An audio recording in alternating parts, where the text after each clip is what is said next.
The Captain's Log Radio with your host, Captain Jonathan Moss. Hey, welcome to the Captain's Log Radio. I'm Captain Jonathan Moss, and with me today, Captain Chris Collier, Chef Outdoors on social media. Chris, what's going on, dude? What is up, buddy? How y'all doing? Absolutely great. Hey, we are here on the Outdoor Radio Network, and we're going to talk fishing. Now, I'm sure we're going to get into a few different things because you, of course, you are a man of many talents. You're a chef, you're a husband, you're a dad, you're an angler, you're a captain, you're a boat broker, you're a social media mogul, you're doing a million things. And so let's dive right in. Let's start with where are you located, where you're based out of? And let's start with your fishing story, your outdoor story. How did it all begin, man? Well, I'm in Martin County, Florida. I live in Palm City. I was born and raised in Stuart, Florida, and that's like a little fishing mecca here in Southeast Florida. We love it over here. And I got into this, years ago. I grew up on the river over here. We got a great intercoastal water system in backcountry. I grew up on the South Fork of the St. Lucie River, snook fishing, and man, I just ran with it from there. It's just been a blast. I started running boats at a very young age, and I got into cooking, and I always had a big family interest in the outdoors and hunting and fishing and growing our own vegetables and making our own stuff and cooking with my mom and kind of just all blended together. Everybody in my family did some kind of mechanics.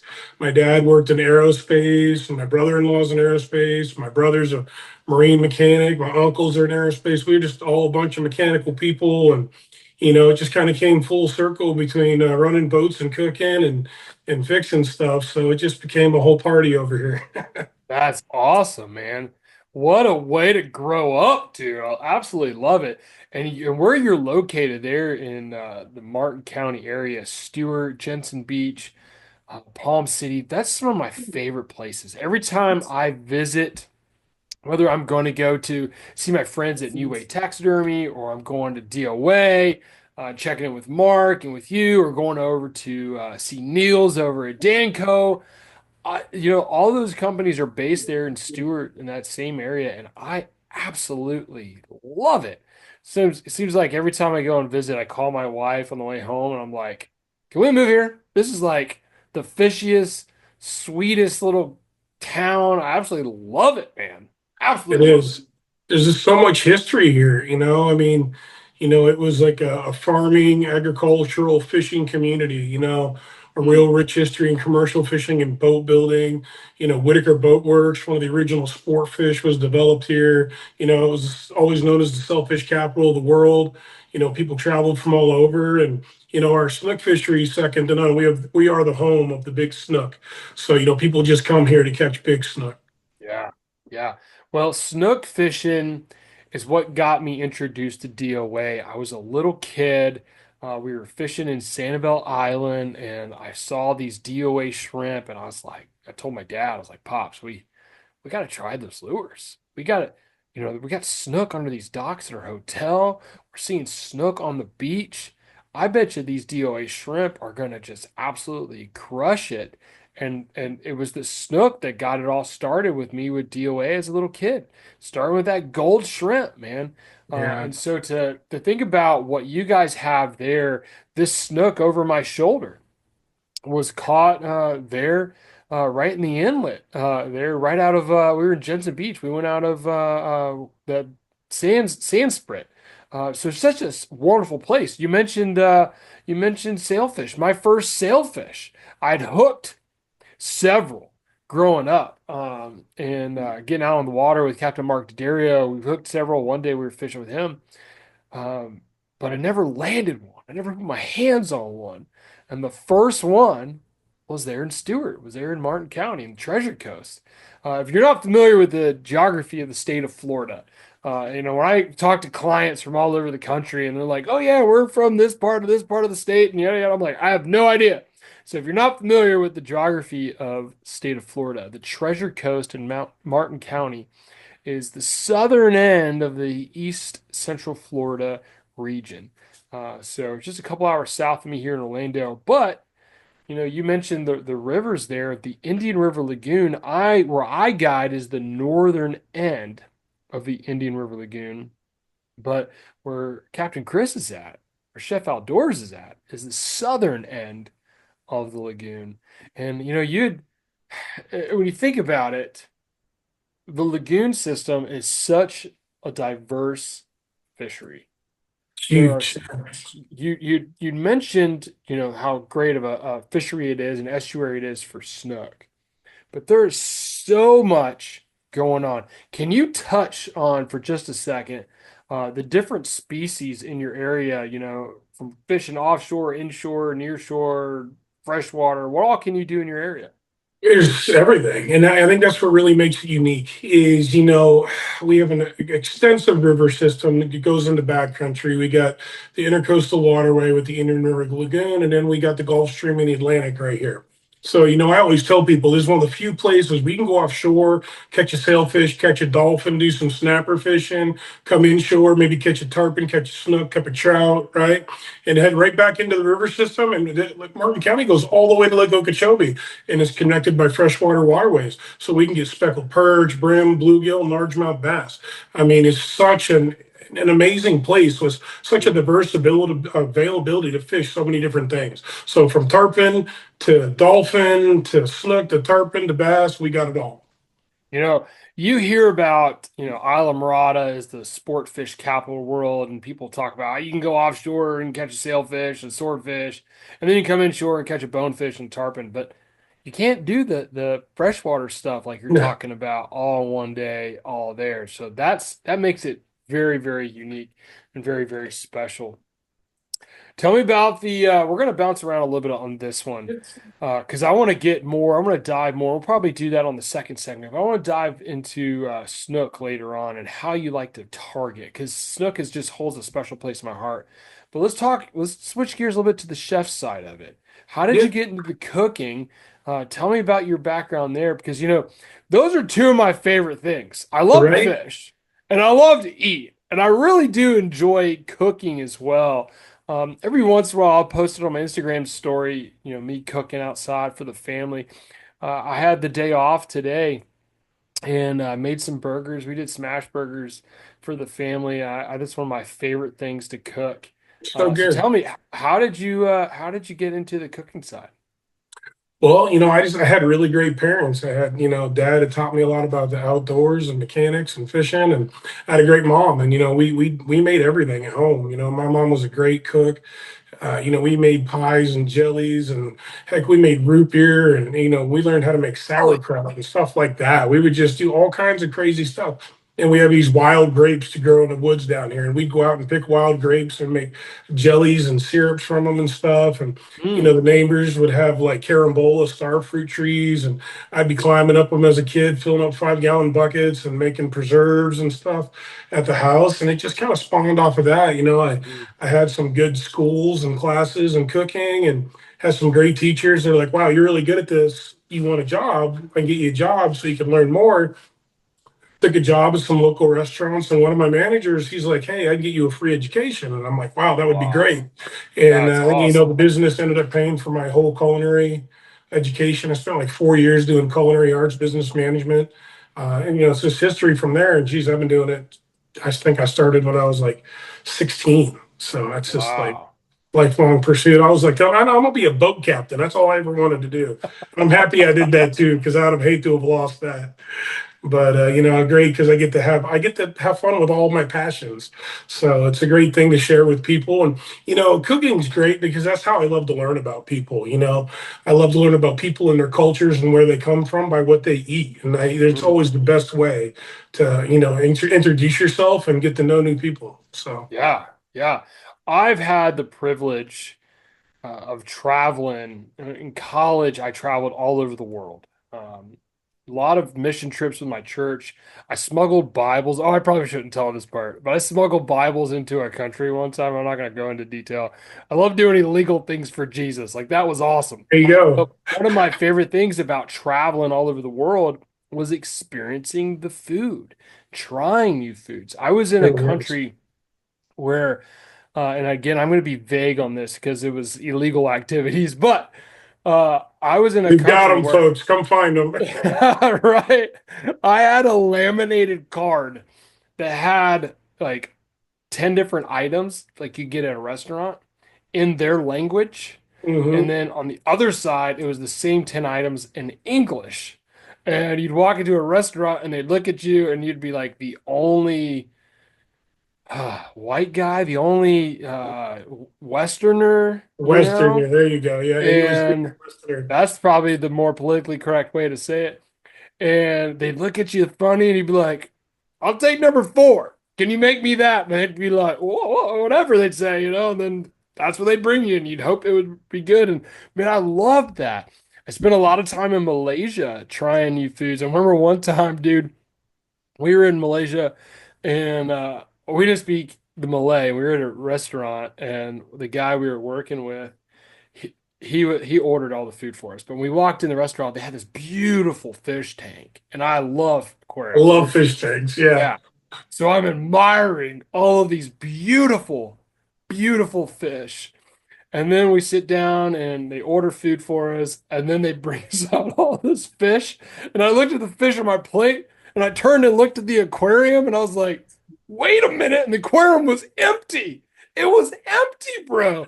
All They the went and fish took all in, the fish they out. took all the fish out of it. It was so interesting. And I was in another country one time, and I'm not going to say which one it was for that one either, because I was doing more illegal stuff for Jesus. But they had a giant fish in a fish tank. And these these ladies were carrying like 5 gallon buckets full of water, and they were going to swap the water for the fish tank. And they pulled out this giant fish, and it fell. They dropped it, and it's sliding around the restaurant. And it's like, whoa, what's going on? It was It's a mess. awesome. But food, dude, fishing and food is two of my favorite things. And you, my friend, are crushing it on both sides. So I love seeing you. And you said it. You are pursuing all of your passions. And that is a testament, man. If like go get after it. If you have a dream, if you have a goal and you have a passion, go after it.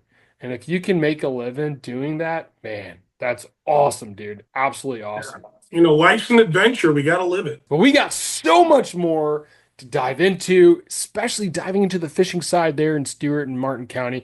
I've got Yeah. Chef Outdoors, Captain Chris Collier with me. This is the Captain's Log Radio. I'm Captain Jonathan Moss. Don't go anywhere. We'll be right back really quick. I'll see you soon. This is the Captain's Log Radio with your host, Captain Jonathan Moss. We'll be right back.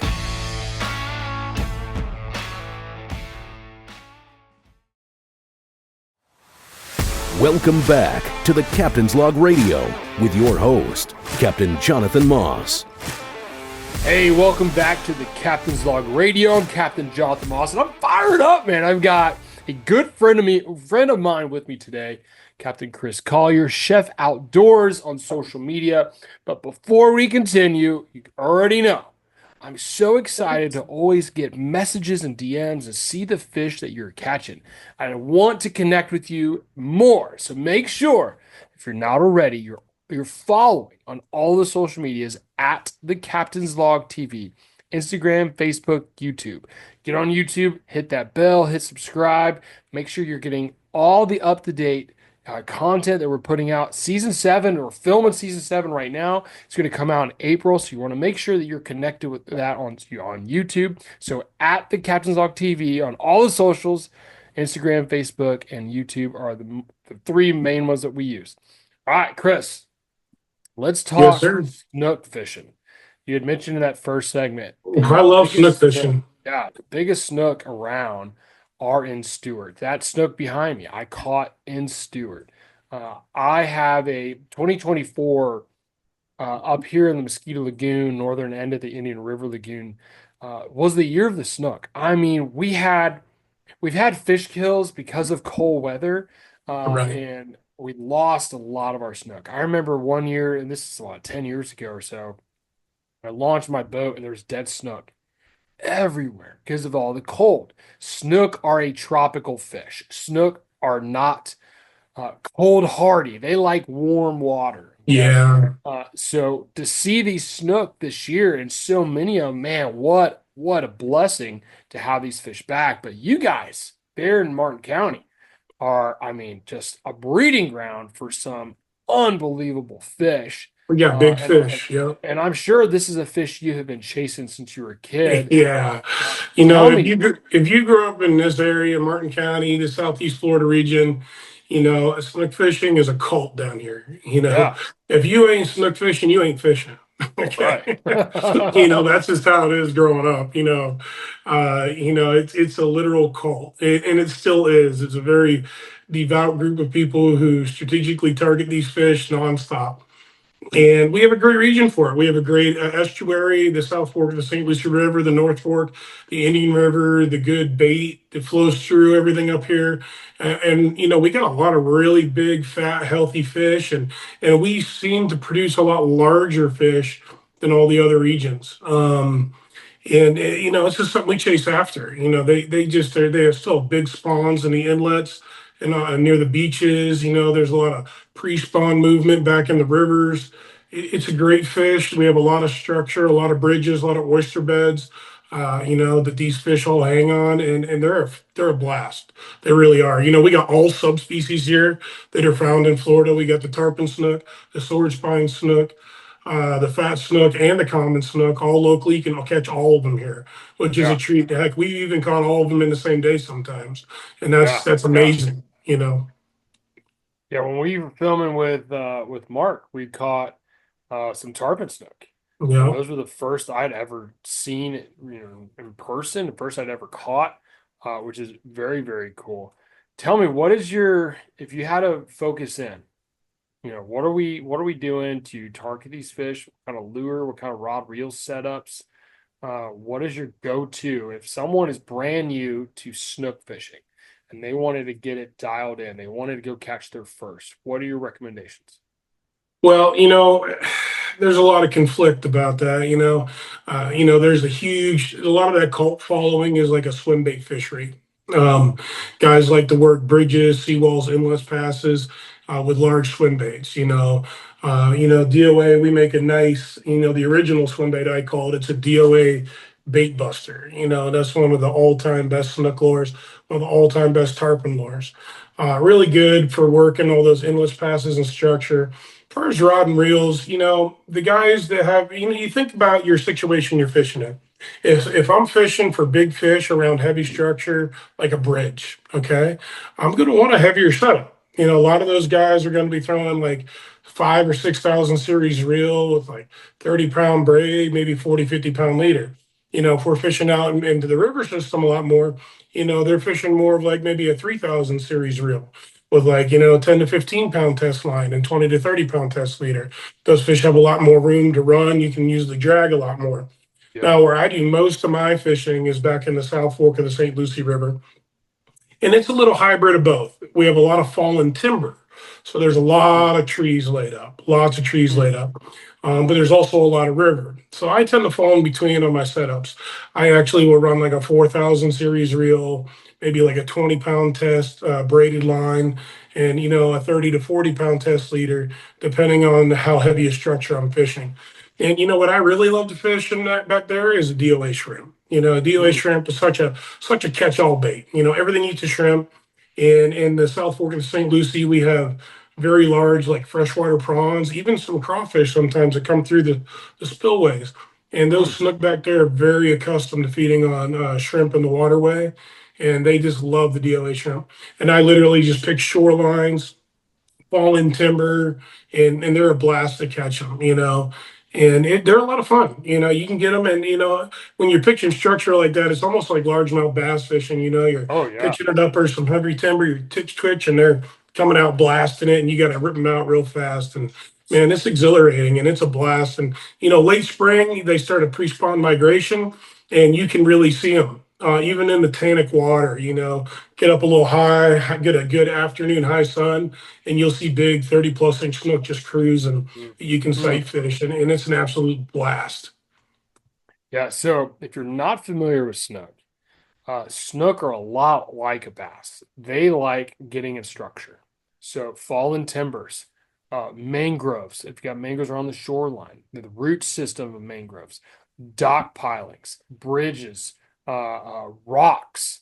these are all good structure places for these fish to get in and hide. And then they're hiding for the opportunity for the baits to come by and they come Ambush out. feeding. Yeah, just like a bass, they come out and smoke them. And I like throwing topwaters for them. I like seeing that wake behind the lure and the fish come up and just Blow it up. blow it up. And as a guide, I'm in the back of the boat on a poling platform as I'm fishing typically in 3 feet of water or less. Now, when I'm fishing the inlets or I'm fishing around bridges, obviously it's deeper. But when we get shallow, I'm on that pulling platform. That elevation gives me I mean, it's the best seat in the house. And so I see those fish coming after that lure, and it's very, very exciting. I start screaming at people, "Oh, here he comes, get ready," and then they'll just blow up. It's just unbelievable. But snook are just, man, they are, I think, pound for pound, one of the strongest fighting inshore fish that swims, man. Uh, and you said it, you hit the nail on the head. Your setups really are dependent on what you're fishing. Uh, I try, I try to go as light as I possibly can because I want to. It's a game. The You game, want the to sport. Yeah. You want to find the lightest leader that you can to trick the fish. But if Hmm. you're breaking off, if you're losing fish, well, then you got to bump up. And so, do I bump from 20 to 30? Is 30 hold it? Maybe I got to go 20 to 40, but now I'm going to get the bite at 40. Right. It's a game to figure out. If the water's dirty, I can go heavier. But if the water's clean, like this time of year, it's crystal clear. I gotta go light, so there's that process figuring these fish out. If you're around a lot of structure, these fish, it's a snook. And I've been fishing a lot lately with the water being chillier. And I know I said earlier that these fish don't like cold water, but I've been finding some snook lately, even some juvenile tarpon, in like low 60-degree water. And it's a snook.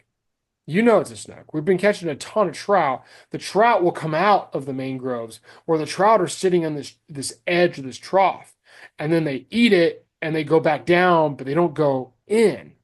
These snook are on the edges of Yeah. the mangroves, and as soon as they come out and grab that bait, they want to go straight back to that Right back. structure. Yeah. And so, if you don't have the right tackle, if You got to stop them. you can't turn them, if you can't stop them, then you really need to have the right leader because if they get in those mangroves where barnacles and the roots or stuff Yeah. sharp, they'll That's going to break cut you you right off. off. Yeah. Yeah. Additionally, if you look at a snook and you look on their gill plates, okay, it's actually like a serrated knife. It's like a steak knife. Yeah. It's very sharp, and a lot of times they'll get you'll get sideways and rub on that, and your leader will break. Yeah. So there are so many different techniques and thoughts, when you're preparing to go snook fishing. Um, Absolutely. and again, it all depends on where you're fishing and what's around you. But man, those are such cool fish, such fun fish. They really are. They're a blast. Love them. You live around here, you have to love them. They're just part of the culture. Absolutely. And another unique thing, and I know it's kind of surprising for me, but uh, in the state of Florida, at least here on the east central coast, the slot size to keep a snook, meaning it has to be a minimum of this and a maximum of this is 28 to 32 inches. If they are shorter than 28 or greater than 32 inches in length, you cannot keep one. Um, Crazy part about snook is they're all male until they get to about that 27, 28-inch size. Right. They're And hermaphrodites. yeah, so they switch sex, which is just absolutely crazy. Uh, Hmm. but it's crazy to me. It's like, why does FWC Florida Fish and Wildlife Commission, let you keep the fish once they become sexually mature? I Right. don't know. That's something we need to dive into. We need to Um, talk to some FWC scientists on that one. yeah, we got a minute left, but Do you happen to know the growth rate of these snook? Because they're not like a mahi. No, they They don't take a grow long time to fast. get large. Like their first year, they grow to around 12 inches, and then Yeah. it's like an inch a year after that, if I'm not mistaken. And so those big fish take a long time to get large. And I encourage everybody. I mean, they're great eating fish, but conservation these days is number one. Yeah. And please handle them well and release them so they're there for our children's children. We would love to keep this resource Mm, going. absolutely. Think about that. 12 inches the first year, and then an inch after a year after that. If you're catching a 28-inch fish, Old that fish is fish. what? That's 14, 15 years old, maybe a little Yeah, older. crazy. That's absolutely crazy. Hey, listen, we are quickly coming to the end of this segment. I'm Captain Jonathan Moss. This is the Captain's Log Radio. When we get back more with Captain Chris Collier. This is the Captain's Log Radio with your host, Captain Jonathan Moss. We'll be right back.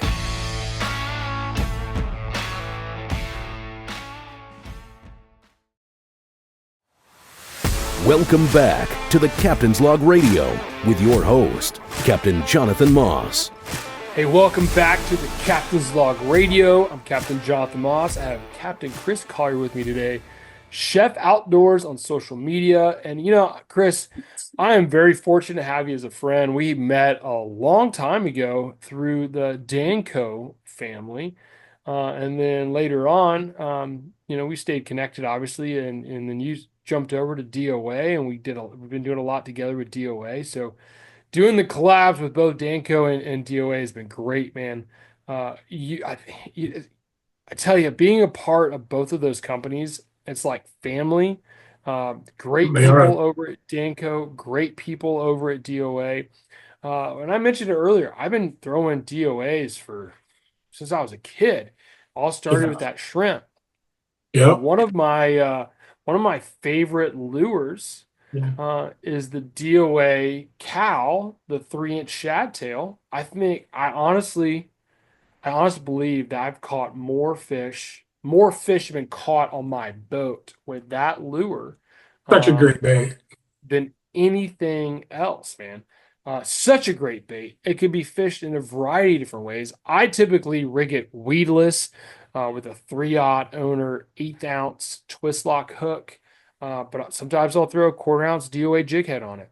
Yeah. That can be a great option. It really depends on what's going on with the structure, where I'm fishing, what kind of style I'm fishing docks, fishing mangroves, fishing a lot of grass. Just kind of depends on what I'm fishing. But you can fish that bait. You can swim it back. You can straight retrieve it. You can twitch it. You can jig it. You can drag it on the bottom. I like it for casting at tail and redfish. That's a great lure. And when you do that, man, cast it, past the fish. Keep that rod tip high real quick. Keep that lure up on the surface so you can see exactly where it is. And I do this with DOA shrimp as well. Keep it Hmm. up on the surface. You can see where it is, and then drop it straight down in front of the fish and get ready. They're gonna pounce on it. So yeah, there's so many different things. I'm sure you have a few different baits in front of you, but let's go through the mix, man. From popping corks to tarpon lures, to fishing them offshore. What are some of your favorite DOA lures? Yeah, well, my all-time favorite DOA lure for me is just like you. It's the DOA shrimp. The DOA shrimp is a super versatile lure. I can skip it, I can flip it, I can put a jig head in it, I can, jig the bottom, deeper water flats, and how it's rigged originally, how it comes just like this. There's a weight down here in the base, and there's a very specific hook. And the Yeah. reason these weights and these hooks are engineered this way is because this bait glides like that Mm, in the water, and it makes a very natural presentation, and that's like I love it because I can picture it under dock lights or shadow lines or really clear water. It doesn't look fake. It looks great. Pop pop, and it's just got that glide. yeah. And when I'm sight fishing fish, that's very important. I want that appearance of a real shrimp. I want it to hop and glide, and it has just a presentation that's second to none. And he invented it. Mark invented it, and it was the first, and it's still the best. It's just a hugely versatile bait. It's definitely my favorite. But DOA makes a ton of baits. Number one tarpon bait sold probably in the state of Florida and all of southern U.S. is right here. It's a DOA bait buster. DOA bait You buster. know, Yep. it's a Let beast. me They got let these me large. pause you for just a second because you had mentioned Mark. Captain Mark Nichols is the owner, the creator, the founder of DOA. I was so blessed to have a backstage tour, literally a behind the scenes, like just walk through with Mark at DOA and got to see his desk, got to see his little zone where he sits and he carves out these blocks of wood and designs these baits. Like it Yeah, starts with an idea in his head and he goes to his table and he gets out his carving knife and he gets out a piece of pine or whatever soft wood he has and he's how it carving, starts. yeah, he's carving out these lures. And so when you say he's the originator, he's the first shrimp, plastic shrimp, he is. He's the one who just sat there and carved it out and made a mold and then perfected it to do exactly what you just talked about, gliding Yeah, through the water to make an Mark's a mad appearance. scientist, man. Yeah. He thinks things differently than we do, and that's one of the things I've liked about working with him is he has a very different perspective on how to make things work. And like you're saying, this original shrimp design, he hand carved it out of wood, you know, and he made it where he could make a lure mold, and he started making pouring Hmm. shrimp and selling them to people locally, and it got to the point where he figured out how he developed his molds, and then he sends them out and has like a company with CNC machines, make large production molds so they can make, 20, 30, 40 shrimp in a shot, Yeah. and they went from solid color shrimp and now they got multicolors and they got ones with fire tails on them and everything else for, everything everybody wants. But, the original design really prevails. He Hmm. thinks about that like that. He wanted a mullet lure, and he was fishing a mullet run and he just wanted a good bait that had a nice silhouette and the correct action to go through the water, and he hand carved it and made it happen. It's really an interesting Amazing. process to watch. I do a lot of fly charters, a lot of fly anglers, and something that's really special for me is tying a fly, handing it to a client, and seeing them present that to the fish and the fish responding. Now, Absolutely. that's of my charters, I run about 200 trips a year. There's only, maybe 25% are that experience. Well, Mhm. Mark has made a lure that's caught millions Millions, yeah. millions of fish all over the world. And I get Mhm. excited about a stinking fly I made that a redfish got fooled and ate. But this dude's made, I mean, he's millions and millions and millions of baits and millions of fish have been caught. Like, I can't imagine as long as DOA has been around, I can't imagine how many lures if they actually had I wonder if they even have a number. You find out. That would be I interesting. will. I'll ask. I want to say I was told they make 1 million a month or 1 million a There's a year. lot. I don't know. I don't know. I've seen some of the stuff going out the door out there they make, and they Nuts. make a lot. Yes. Nuts. So I'd be interested if you could find that out. What is that number? But anyways, yes, that DOA shrimp is unbelievable. The way he got started is unbelievable. We started talking about before I rudely, my bad, dude, I interrupted you. You're talking about the bait buster. Let's talk about the bait Yeah. buster. So yeah, another thing here, he wanted a mullet lure and he went out and designed it and hand carved it and put some molds together. And it's a great lure, and it's probably the number one tarpon lure sold. I mean, more people buy this lure to go catch big tarpon than any other lure that I know of. It's just ridiculous. They all the way from South Texas, Louisiana, all Florida, West Coast, Boca Grande guys. They just absolutely love the bait buster. I love it for a snook lure. I Yeah. love catching big snook on it. My favorite tarpon lure personally is the DOE Terrorize. You know, DOE Terrorize, another great lure Mark created.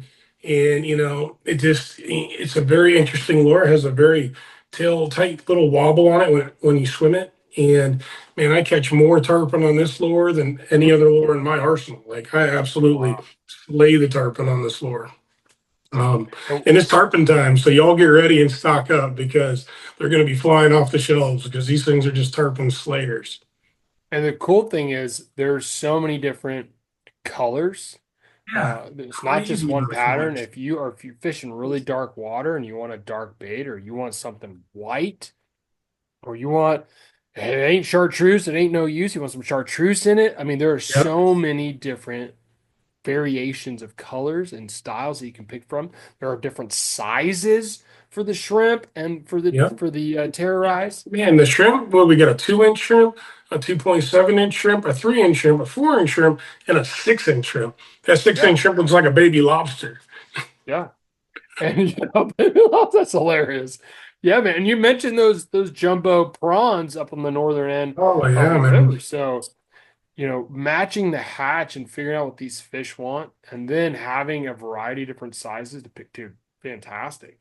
Yeah. And it's not just salt water, Oh, you no. know. No, There are Gilly makes so a whole many, freshwater line too, and they're just growing more and more into that. They make finesse worms, trick worms. I love using the shrimp in freshwater. They make yeah, there's a 4 inch shrimp that I absolutely love. It's called Galaxy Glitter. It's like a June bug kind of color. And man, I pitched that for bass. I will kick somebody's butt bass fishing with that. And nobody even uses it for bass fishing because, oh, that's a saltwater lure. Man, that's a fish catching lure is what it is. yeah, It looks like a big crawfish, big freshwater prawn, and they just absolutely love it.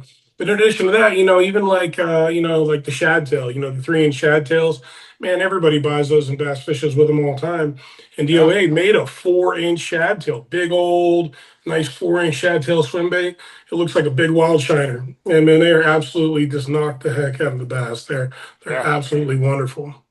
You mentioned the worm, so with my kids, when we go fishing, it's it's that DOA shad tail, that 3 inch paddle tail, rigged weedless, because we got kids on the boat and they're chucking Yeah. lures. You want it weedless. So if you get hit, mama don't get an extra piercing on her face somewhere. Or dad, Happens. right? It happens. But the other day, it's a couple weeks ago now, my 5-year-old was like, Dad, I want to throw one of these plastic worms. I was like, no, no, keep doing what you're doing. He's like, no, no. I'm like, bro, listen. I call my kid bro and dude. It's fun. I'm like, bro, listen. You're gonna have to fish that slow. It's not a cast and reel kind of deal. Like, you're gonna have to work lures. Like, Dad, I'm ready. I'm ready. I'm like, okay, you're 5. It's like, I'm ready. I was like, all right. He's Like, got what are it, you gonna do? Dad. You gotta do it. So I rigged it up. I did a Texas rig. I had a bullet weight, and then it was a black and blue with some glitter blue trick worm that you guys made, and rigged I that love the thing up blue. there. Yeah, I love the blue. And I was like, throw it over there by those lily pads and work it in the grass. Remember, lift your rod up, let it sink down, give it time, be patient, work it super slow. And so he slings out their first cast and he goes, he's working it and he goes, oh, Dad, I gotta bite. I gotta bite. I was like, no, it's your first cast. Yeah. I look at his lure, he's like, I look at his line, he's like, I gotta bite, I gotta bite. And his little line just swimming to the left. I was like, bro, set the hook, man. Set the hook. And he yanked back on that fish and it jumped out of the water. And I was like, holy crap, the kid freaking caught a bass on a That's plastic awesome. worm. Like, what's going on, dude? And he's like, I told you, Dad. Told you, man, plastic worm is where it's at today. Like, that's what, like he's been doing it for 30 years. Like, what's Exactly. going on, dude? Yeah, DOA makes some incredible baits from salt to fresh, dude. I don't care. Hey, we're coming to an end on this segment. When we get back, more with Chef Outdoors, Chris Collier here on the Captain's Log Radio. Captain Jonathan Moss. Hang tight. We'll be right back. This is the Captain's Log Radio with your host, Captain Jonathan Moss. We'll be right back.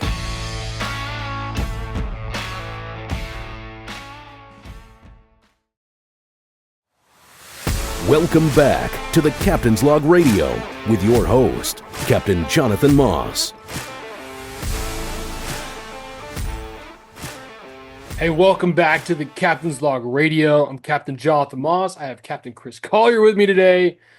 Chef Outdoors. The dude is a living legend, so I'm so stoked to have him a part of the show.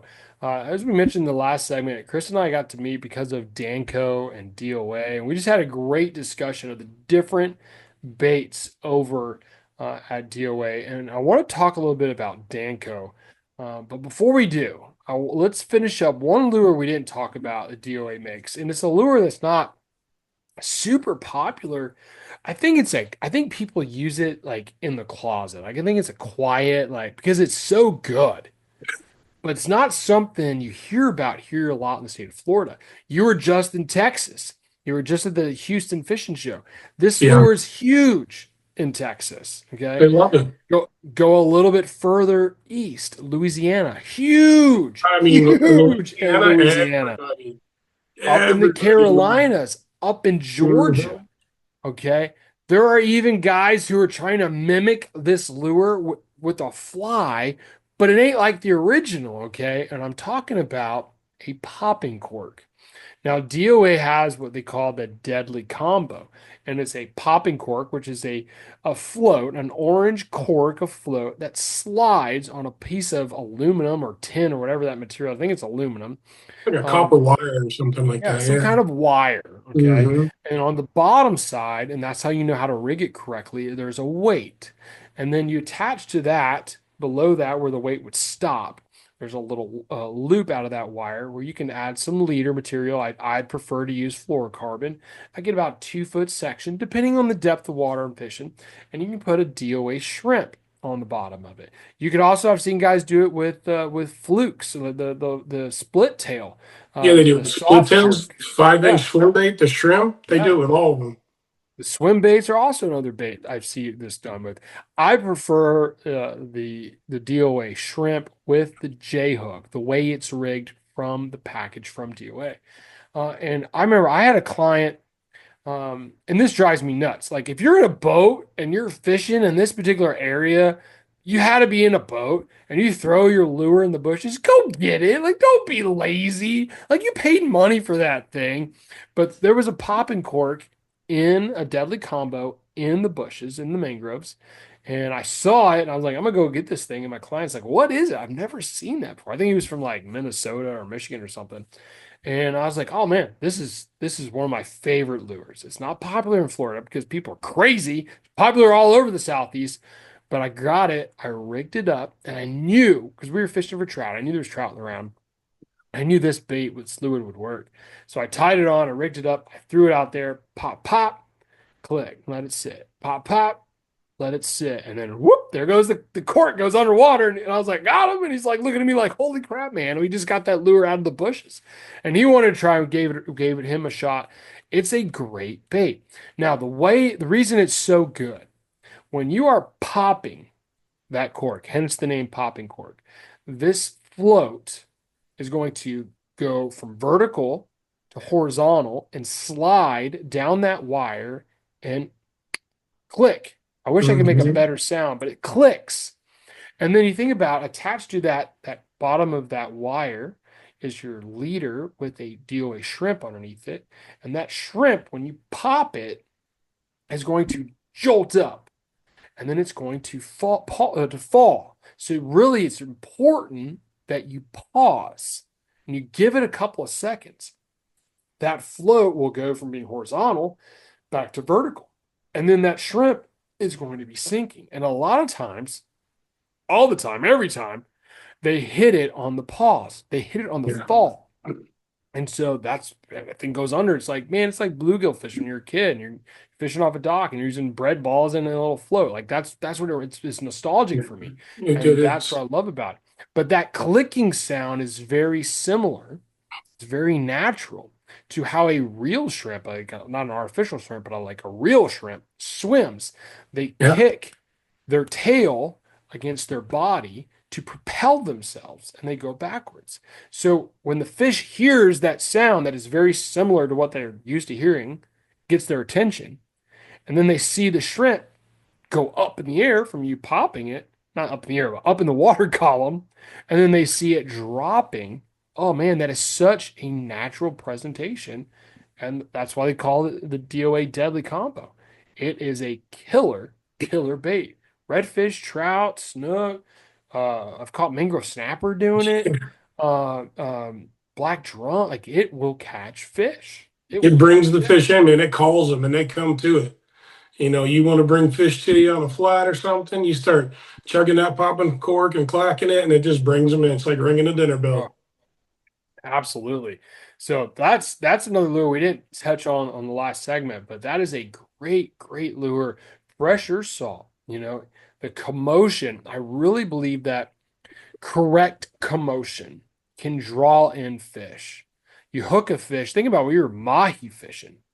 What do? You catch one fish, you get Yep. that fish to the boat, you throw the rod in the rod holder with the fish still attached in the water, and it's going bananas. It's going berserk. It's going crazy. And that commotion brings the rest of the school because they're like, whoa, this fish is fired up. What's going on?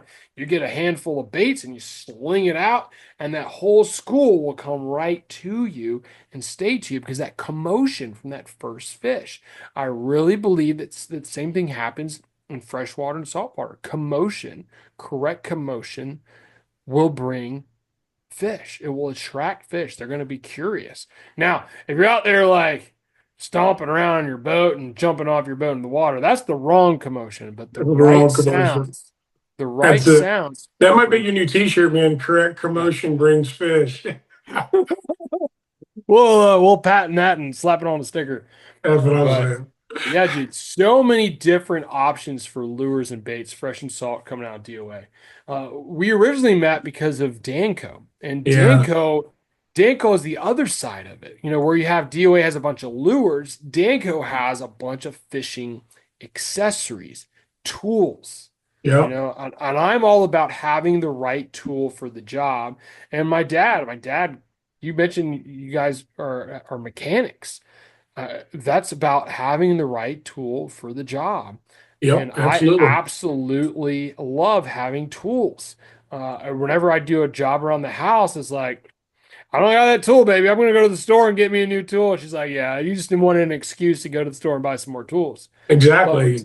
with Danco, we're talking, you got some knives behind you. They make Yeah, the Pro Series knives, those are my favorite. Yeah, I love them. incredible. Yeah. Give Lifetime me some warranties, info. German stainless steel. Full I mean, what, like tang. that 39 cents, like 49.95 with a lifetime warranty. You can buy three knives, German stainless steel with a lifetime warranty for $49. I mean, that's just Can't beat ridiculous. that. You No, can't beat that. And no. one thing that I didn't realize, you know, I learned this from Danco, studying these knives, putting them to the test, comparing them to other brands, having that German blade, Oh yeah, are talking high quality, top notch, it really is. It's extre- great. extremely sharp, and it's you can sharpen them later. Okay, they take an edge, but the full tang is a big part of it. Tang is Yeah. not just the orange juice drink mix that you had when you were a kid in the 90s. Like the full tang is the shaft of the knife goes all the way through the handle. So Mhm. you have a solid piece of metal wrapped around that or inside of that grip, which gives you more power, which gives you better grip and leverage when you're filleting these fish. So, an absolute huge game changer in the knife industry. But it's not just knives. No, I think about, I don't go anywhere without this. you I got good. wear them around the house. I wear my White Premium Plus. premium. There you go. And different sizes. I think you have the 7.5s. I have the 6.5. There's a Mhm. 5.5. For me, that 6.5 is absolutely perfect. This is a titanium plier. All Yeah, right. But one thing I love about it, they sell replacement cutters. gutters. And the Yeah. other brands don't do this, No. right? And they're incredible. They're cobalt cutters. And I do not like cutters. And I've seen a lot of pliers, other brands where they put the cutter is in the center and you have to go through it. That's annoying. I like it on the Mhm. side here because I can see exactly what I want to do. Yeah, me But too. I still got the original ones that they sent me when they were prototyping them. Yeah. Like the quality is unbelievable. The leather sheath. I'm not a fan, and Danco does have, if you're looking for a cheaper, that you don't have to go the titanium route. There are other options, No, but they got stainless. They got aluminum. I like having the leather sheath over the plastic stuff. Yeah, me Because too. on my hip, when I go to pull it out, the leather stays, and a lot of times the plastic will move. You can even buy the sheath by itself, but there's so many different options with pliers. If you're not gonna go the premium route and you're gonna go the aluminum, the Admirals are my favorite style. They're just like the premios, variety of different colors and schemes with the colors and mahi, different fish stuff, the American stuff. It's unbelievable the stuff they get going on. And if you're in offshore, they've got incredible gaffs, Yeah. super light carbon gaffs. I mean, we're talking you're going to stick a fish and not be exhausted from sticking this fish and sticking so many fish all day long. Those gaffs are The nuts rock how light they solid. are. Rock solid and super light. What what's your favorite outside of the pliers? What's your favorite? Oh man, probably the knives because The knives, they make a lot of stuff. So what people don't know is Danko makes an absolute ton of stuff. They make tons of different knives. They really do. They have different, price options, different materials. They got a freshwater line and like their lunar knives. It's more of it's a Swedish steel. It's a little more flexible. They got the Pro Series knives, the German stainless. That's like their premier line. yeah, What everybody doesn't know is they all have lifetime warranties. Danco stands behind all their products. They're a great company, family owned and operated, just like DOA, and that's one of the reasons I love them is you have a real relationship with real people, and yeah, they take care of their product lines and their customers, and they probably have two different types and styles of pliers or more, and they probably got more plier types than any other company on the market, and DOA's absolutely. got more baits and lures than anybody on the market and color patterns than anybody else. Awesome. Well, hey, this is Captain Jonathan Moss. Thanks for listening to the Captain's Log Radio. And Captain Chris Collier, Chef Outdoors, thanks for being here, man. We'll see you Thanks guys for next having me. time. We'll see you guys next time here on the Outdoor Radio Network. Thanks for listening to the Captain's Log Radio with your host, Captain Jonathan Moss.